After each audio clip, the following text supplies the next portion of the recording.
मोदी सरकार ने एक ऐसा अनाउंसमेंट कर दिया है जिसके बाद काला इतिहास का एक पन्ना दोबारा से चर्चा का विषय बन गया है। कुछ लोगों के लिए इतिहास के अंदर जो काला हिस्सा होता है वही दूसरे समुदाय के लिए वो एक स्वर्णिम हिस्सा होता है, गौरवान्वित करने वाला हिस्सा होता है। तो मोदी सरकार ये अनाउंस करती है, ट्वीट के अंदर बताया जाता है कि साहिबजादा जोरावर सिंह जी और साहिबजादा फतेह सिंह जी के बारे में सभी लोगों को जानना चाहिए। और इसमें एक खास बात देखिए कि वो कहते हैं नीड ऑफ द आवर है। सिख कम्युनिटी को वर्ल्ड के अंदर जब भी पोर्ट्रे किया जाता है तो स्पिरिचुअल, कल्चरल और मिलिट्री काबिलियत के हिसाब से उनकी बात हमेशा की जाती है। गुरु नानक देव जी से लेके और अगले चौथे गुरु तक केवल और केवल सिख धर्म स्पिरिचुअलिटी में यकीन रखता था और उस समय तक मिलिट्री वाइज सिखों का कोई पार्टिसिपेशन नहीं रहता था। मगर कुछ घटनाएं हो जाती है, मुगल अत्याचार की घटना हो जाती है और सिखों को हथियार उठाने पड़ते हैं। हुआ यह था कि जहांगीर का बेटा था खुसरो, जिसने अपने बाप के खिलाफ बगावत कर दी थी।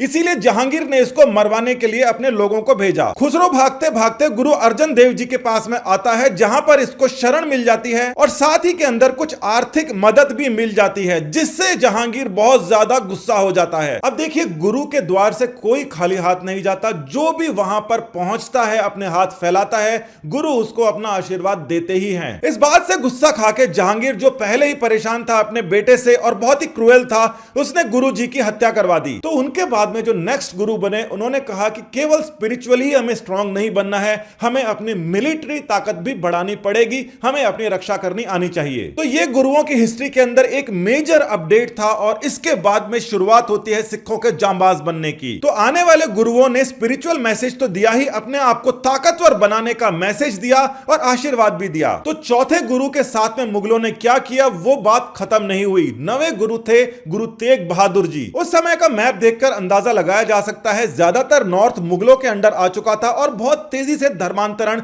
जारी था। अब सिख धर्म एक नया धर्म बन चुका था जो स्पिरिचुअली ही नहीं, मिलिटरीली भी बहुत तेजी से आगे बढ़ रहा था। अब नवे गुरु के साथ में मुगलों की दोबारा से बहुत तेजी से परेशानी शुरुआत होती है और उसका कारण था कश्मीरी पंडित। कश्मीरी पंडित जाते हैं गुरु तेग बहादुर जी के पास में कि हमें कन्वर्ट किया जा रहा है और हमें आपकी मदद की, आपके आशीर्वाद, आपके शरण की जरूरत है ताकि हमारे साथ में मुगल या अत्याचार ना करें। तो नवे गुरु के साथ में मुगलों की परेशानी खड़ी हो जाती है और गुरुजी जाते हैं खुद दिल्ली और पहुंच के कहते हैं कि इनका धर्मांतरण नहीं करो, मगर होता कुछ और है। औरंगजेब को यह तो पता था कि चौथे गुरु के साथ में मुगलों ने क्या किया है, मगर उसको यह नहीं पता था कि सिख अब कितना एडवांस्ड हो चुके हैं। वो एक बहुत ही बड़ी गलती कर देता है, गुरु तेग बहादुर सिंह जी का सिर धड़ से अलग करवाकर। मुगल शासक बहुत ही क्रूर हुआ करते थे, जुबान की कीमत औरंगजेब की थी नहीं, निहत्थे गुरु की उन्होंने सर धड़ से अलग करवा दिया। औरंगजेब ने कहा कि तुम कश्मीरी पंडितों की और बाकी हिंदुओं की पैरोकारी छोड़ो और सबसे पहले तुम खुद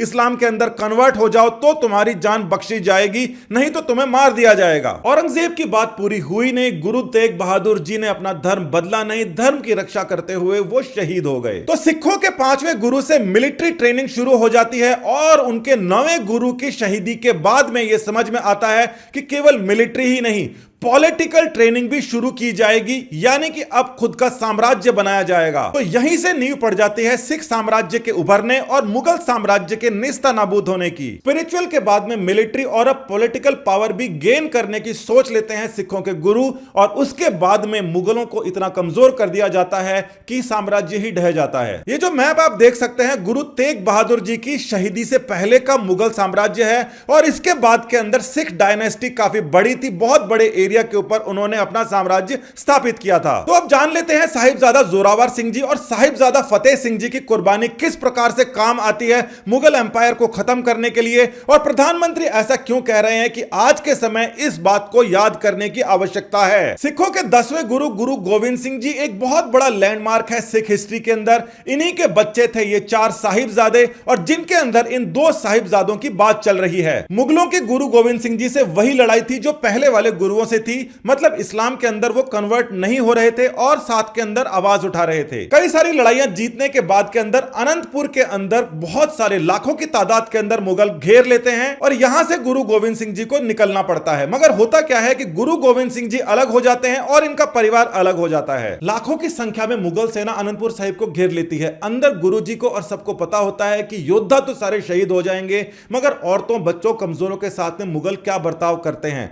बाहर जो मुगल सेना थी उनको पता था कि अंदर जो सिंह है ये बहुत ताकतवर हैं, एक के बदले कम से कम 100 को लेकर जाएंगे। तो मुगल ये चाल चलते हैं, वो बोलते हैं आप आनंदपुर साहिब से चुपचाप बाहर निकल जाओ और अपने रास्ते चले जाओ, हमें केवल इसको कब्जे में लेना है, हम आपको जाने देंगे। तो ये यहां से बाहर जाते हैं और इनके ऊपर मुगल हमला कर देते हैं। मुगलों के इतिहास के अंदर कई ऐसे काले अध्याय हैं जिनके बारे में टेक्स्ट बुक्स के अंदर नहीं बताया जाता, मगर मामला यहां पर होता है कि वो बाहर आते हैं और पीछे से मुगल जब आक्रमण करते हैं इनको सिरसा नदी क्रॉस करना पड़ता है जिसके अंदर बाढ़ आ जाती है, और एक तरफ मुगलों का आक्रमण झेल रहे हैं, दूसरी तरफ नदी के अंदर बाढ़ आई है। यहां पर गुरुजी और 2 साहिबजादे अलग हो जाते हैं, इनके साथ में उनकी गुजरी माता जी भी होती हैं। तो गुरु गोविंद सिंह जी की माता और उनके 2 साहिबजादों को मुगल पकड़ लेते हैं और उसके बाद में उनको भी यही बोलते हैं कि आप अपना धर्म चेंज कर लोगे तो आपको बच भी जाओगे और आपको हम आगे पोर्ट्रे करके सबको दिखाकर आपको राजा भी बना देंगे और आपके जो फॉलोअर्स हैं वो हमारे काबू के अंदर आ जाएं, हमें जो नुकसान झेलना पड़ रहा है वो भी नहीं झेलना पड़े।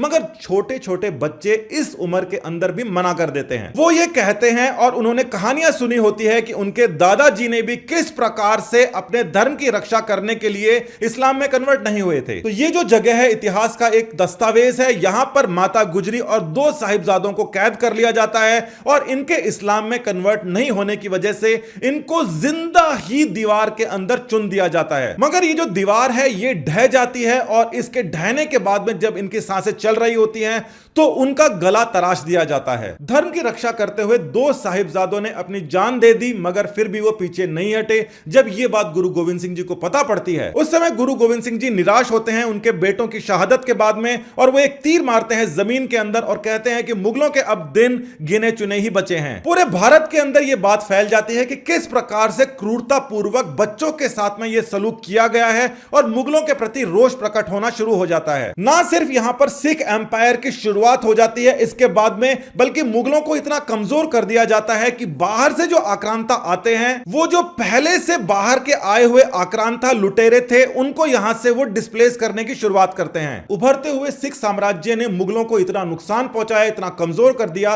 कि एक लुटेरों को दूसरे लुटेरे यानी कि अंग्रेज आके डिस्प्लेस कर देते हैं। मगर अंग्रेजों को एक बात अच्छे से पता थी और वो उन्होंने मुगलों वाली गलती नहीं की। मुगलों की सबसे बड़ी जो गलती थी वो सिखों को धर्मांतरण के लिए मजबूर करने की कोशिश थी, जो कि सिखों ने मानी नहीं। सिखों को देखकर बाकी कम्युनिटीज भी मुगलों के इस बात के खिलाफ हो जाती है और मुगल को हर तरफ से बगावत का सामना करना पड़ता है, जिसकी वजह से लुटेरे मुगल काफी कमजोर हो जाते हैं। इस बात का फायदा अंग्रेज उठाते हैं और वो पहले से कमजोर हुई मुगल व्यवस्था को ध्वस्त कर देते हैं, मगर कभी भी धर्मांतरण के बारे में ये कोशिश नहीं करते, फोर्स तो बिल्कुल ही नहीं करते। तो 2 साहिबजादों के धर्म की रक्षा के लिए जो कुर्बानी थी उसको भगत सिंह की कुर्बानी से कंपेयर आप कर सकते हैं। पब्लिक के अंदर रोष उत्पन्न हो गया था। अब देखिए देश विरोधी ताकतें भारत के खिलाफ इस समय भी बहुत तेजी से मुंह उठा रही हैं। ये जो मैप है सिख एम्पायर का, अगर आप इसको देखते हैं तो इसके अंदर बहुत ही बड़ा एरिया पाकिस्तान के अंदर आता है, मगर यहां पर आप देखेंगे कि जब भी ये खालिस्तानी लोग हैं ये अपने खालिस्तान का प्रोपेगेंडा जो चलाते हैं उसके अंदर कभी भी इस पाकिस्तान वाले एरिया को मैप में नहीं दिखाते, क्योंकि ये पाकिस्तान की ही चाल है भारत को कमजोर करने के लिए। भारत के अंदर जो नेशनल सिक्योरिटी को खतरा है वो आंतरिक खतरा भी है जिसको स्पॉन्सर कर रही हैं बाहर की ताकतें।